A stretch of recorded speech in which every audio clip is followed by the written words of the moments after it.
मैं पहले ये क्लियर कर दूँ, सबकी गलतफहमी क्लियर कर दूँ कि इंडियन गवर्नमेंट ने हमारे लिए कुछ भी नहीं किया, कोई भी, ना एम्बेसी की तरफ से ना इंडियन गवर्नमेंट की तरफ से किसी ने कुछ नहीं किया है। सरकार की हम लोगों को कोई हेल्प नहीं मिली है। आज जो हम इधर सेफ़ एंड साउंड खड़े हैं वो हम हमारी वजह से खड़े हैं। खुद अपने आप बलबूते आए, हम खुद स्ट्रगल किए, हमने लात खाए, मुक्के खाए, स्ट्रेस झेले, बिना खाए पिए 15 किलोमीटर चल के हमने बॉर्डर क्रॉस किया है। सिर्फ बात कर लेने से या फिर एक स्टेटमेंट देने से सब कुछ नहीं हो जाता है। वहाँ पे जो रियल में सफ़र कर रहे हैं उनको पता है ना कि उनके साथ क्या हो रहा है। आपने लड़ाई रुकवा दी, ठीक है, आपने बहुत बड़ा एहसान कर दिया, लेकिन उनको वहाँ से लेके कौन आएगा?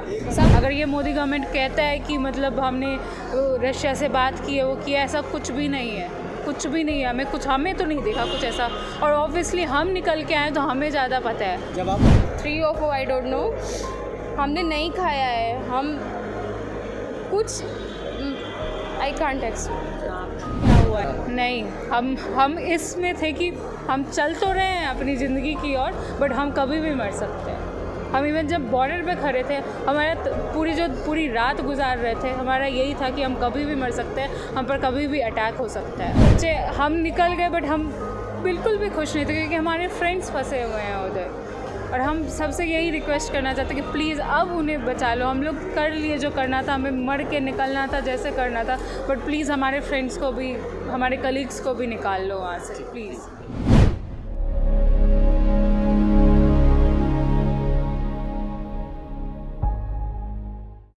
My name is Nirbhay Kumar Anuj. I am right now I am from Bogomolets National Medical University. I am came from Kyiv, Ukraine. कब से रह रहे हैं वहाँ पर? मैं ऑलमोस्ट 5 साल से रह रहा हूँ यहाँ पे। अच्छा, अब जो माहौल क्रिएट हो, कैसे आपने इसको झेला? एक्चुअली वहाँ पे माहौल तो बहुत अच्छा नहीं था, बहुत गंदा था, दिनों दिन गंदा होता जा रहा था। ऑलमोस्ट मैं 4 से 5 दिन तक मैं वहाँ पे रहा था, देखा माहौल को। उसके बाद धीरे धीरे और भी, मतलब मैं हॉस्टल में रहता था, सब बंकर में रहते थे। जब भी ब्लास्ट होता था या फिर कुछ भी होता था तो सब बंकर में जाते थे, फिर रूम जाते थे, मतलब इस तरह का माहौल था। तो थोड़ा तो डर था अंदर में। क्या उम्मीद थी आपको? भारत लौटने की उम्मीद तो थी, we are satisfied with the government. लेकिन अगर भारत सरकार अगर ऐसा करती कि जो लोग कीव में फंसे हैं, तो कीव में, जो यूक्रेन के कीव में फंसे हैं, या फिर मतलब वैसे जगह फंसे हुए हैं जहाँ पे एक्सप्लोजन ज़्यादा हो रहा है, जहाँ पे एयर सेलिंग ज़्यादा हो रहा है, तो ज़्यादा अच्छा होता है। लेकिन it's okay, as a human being जो सरकार बिल्कुल मैं खुद मैं कीव से लिविव आया, मैं खुद से ट्रेन में चढ़ के आया। इवन कि वहाँ के लोग सब, मतलब वहाँ के सारे लोग नहीं, जो भी ट्रेन में थे वो लोग चढ़ने नहीं दे रहे थे, तो हमने एक्स्ट्रा पैसा देके, अपना खुद का वहाँ का पैसा देके ट्रेन में किसी तरह चढ़ा। एम्बेसी ने जो हेल्प किया वो सही है। हर टाइम पे वो एडवाइजरी निकालते थे और बोलते रहते थे कि कीव से निकलो। लेकिन ये सब जो भी स्टेप था, मेरे हिसाब से किया तो सब चीज़ सही है, लेकिन अगर इस लेवल पे करते कि यूक्रेन से निकालते बच्चों को, उन्होंने क्या किया कि हर बॉर्डर से निकाला, ना कि यूक्रेन से निकाला। तो ये अच्छा होता कि बच्चे जैसे कीव में फंसे, तो आप कीव से इवैक्यूएट कीजिए बच्चों को, तो अच्छा रहेगा। क्योंकि बहुत सारे बच्चे थे जो खुद का पैसे दे रहे थे, गाड़ी करके जा रहे थे, ट्रेन से तो चढ़ने दिया नहीं जा रहा था, इंडियन स्टूडेंट्स को अलाउ नहीं होता था। तो ये बेटर होता कि हम लोग को कीव से निकाल के बॉर्डर तक पहुँचा देते।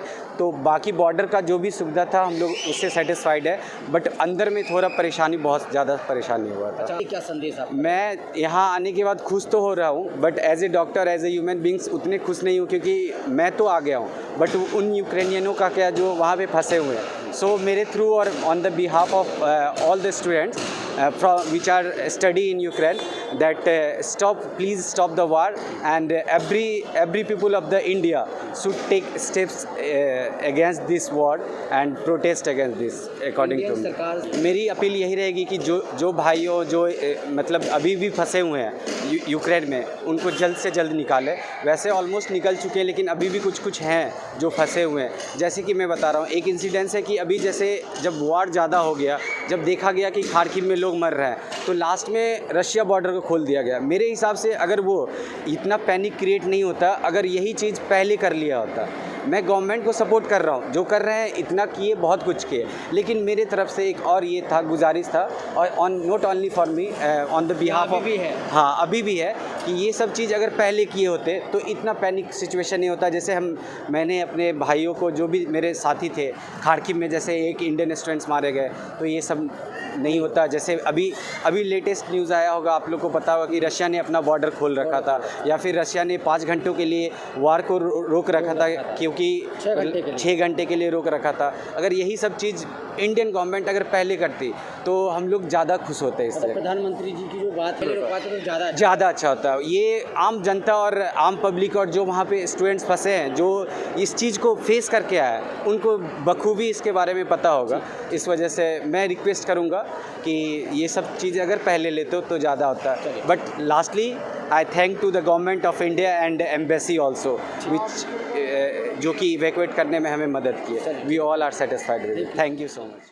क्या नाम है आपका? अनीता सचान। कहाँ रहती हैं अनीता जी आप? कानपुर। आपकी बेटी कब से थी बाहर यूक्रेन में? 4 साल से। 4 साल से। अब जो माहौल क्रिएट किया गया वहाँ पर, अभी लड़ाई हो रही है, बिटिया से कैसे आपकी बात होती थी? बिटिया की बात तो मतलब हम लोग पहले तो बहुत प्रयास करते रहे, न्यूज़ देख देख के 15 दिन पहले से, कि कॉलेज वाले लोग छोड़ें, तो हम लोग अपने बच्चे को बुलाएं, तो वो कुछ भी फैसला नहीं ले रहे कॉलेज। वो एम्बेसी को लिख रहे थे, पीएम को लिख रहे थे, सारे हमारे बच्चे, बेटा, बहू सब लोग लिख रहे थे, सबको बोल रहे थे, लेकिन कोई भी मतलब ये फैसला नहीं हो पा रहा था कि किस तरह हम लोग अपने बच्चे को बुलाएं। 22 को वहाँ पर हुआ कि आज मीटिंग होगी 8 बजे कॉलेज में। इसके बाद जो फैसला होएगा, उन्होंने बोला कि इंडिया के जो बच्चे होंगे उनको मतलब वो बुलाया जाएगा, ऑनलाइन क्लास नहीं लेंगे। तो बच्चे डर रहे थे कि हमारा करियर ख़राब होएगा। आपका एक हफ्ते कैसे? तो दिन रात बैठ के, जिस समय बच्चे पूरी रात उस आसमान के खुले नीचे, जिसके पास कुछ भी नहीं था, बस ऊपर वाले से केवल कह रहे थे कि ऊपर वाले मेरे बच्चों को बचा दीजिए किसी तरह। इतना स्ट्रगल किया है, हाँ। कहीं ना कहीं सरकार की जो बात सुनने में आ रही थी कि सरकार मदद कर रही है, हाँ। तो क्या लगता है? सरकार मदद तो हमारी समझ से कुछ भी नहीं की, क्योंकि जो एम्बेसी थी, एम्बेसी का पता ही नहीं चला, केवल नाम हो रहा है एम्बेसी में कोई एम्बेसी नहीं थी, वो सब पहले भाग चुके थे वहाँ पर। अगर एम्बेसी होती, बच्चे जब बॉर्डर तक वो अपने हिम्मत से आए तो उनको इधर अंदर तो करना चाहिए उनको।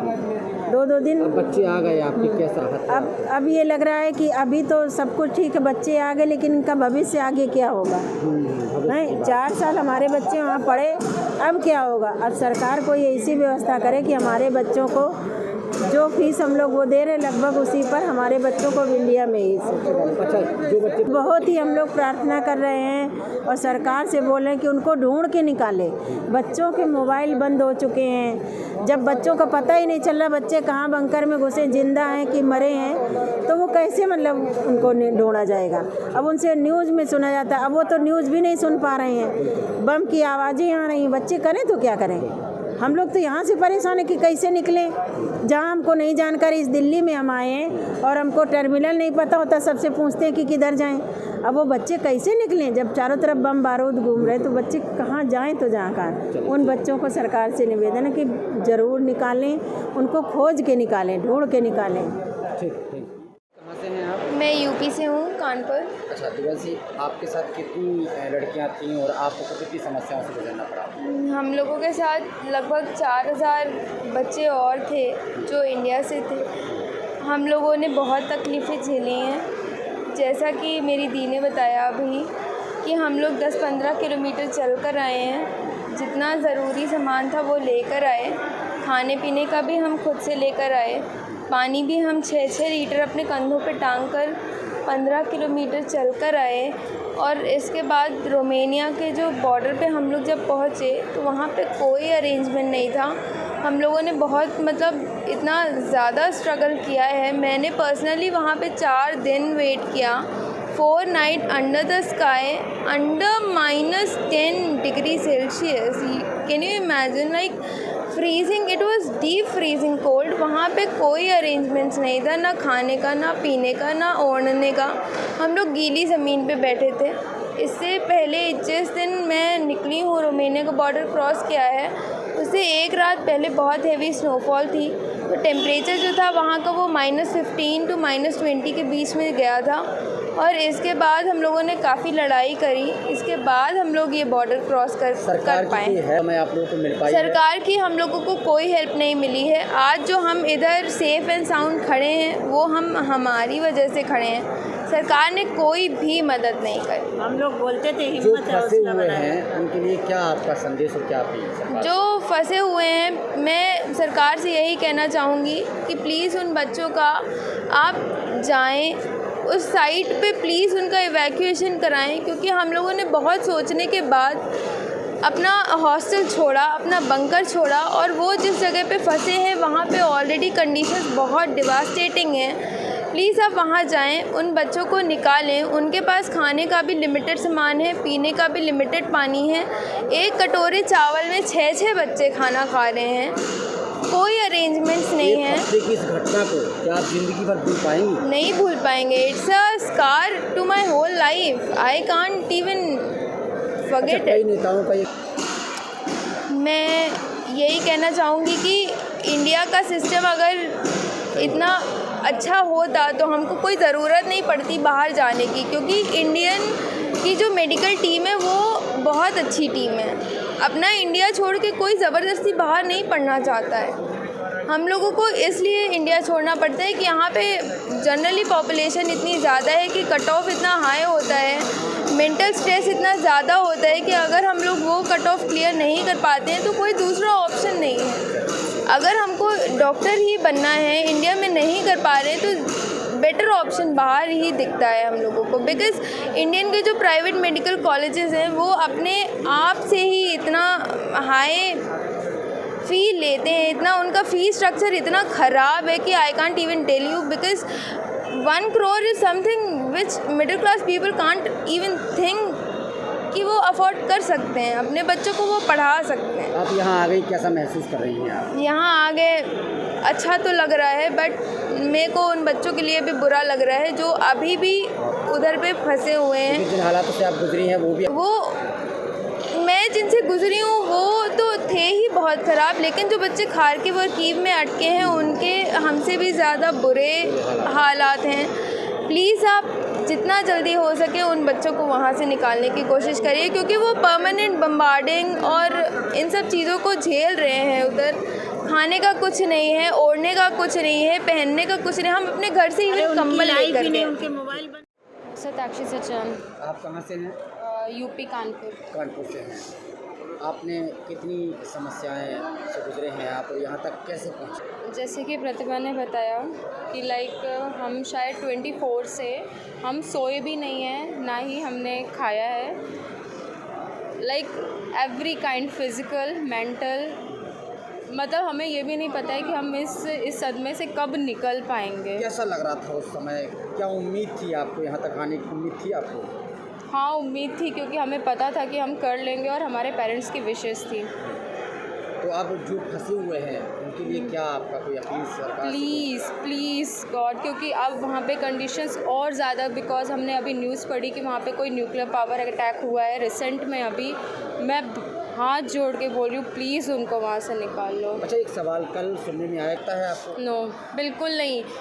सिर्फ बात कर लेने से या फिर एक स्टेटमेंट देने से सब कुछ नहीं हो जाता है। वहाँ पे जो रियल में सफ़र कर रहे हैं उनको पता है ना कि उनके साथ क्या हो रहा है। आपने लड़ाई रुकवा दी, ठीक है, आपने बहुत बड़ा एहसान कर दिया, लेकिन उनको वहाँ से लेके कौन आएगा? सब बोल रहे हैं कि वहाँ पे कोई अरेंजमेंट्स नहीं है, कुछ नहीं है, मतलब सब बोल रहे हैं कुछ है ही नहीं। बट बच्चे जान रहे हैं ना, जो बंकर्स के अंदर बैठे, उनको बोल दिया गया कि आपको 3 घंटे के अंदर वहाँ से निकलना है। वो कैसे निकलेंगे? कोई अरेंजमेंट्स होंगे तब निकलेंगे ना।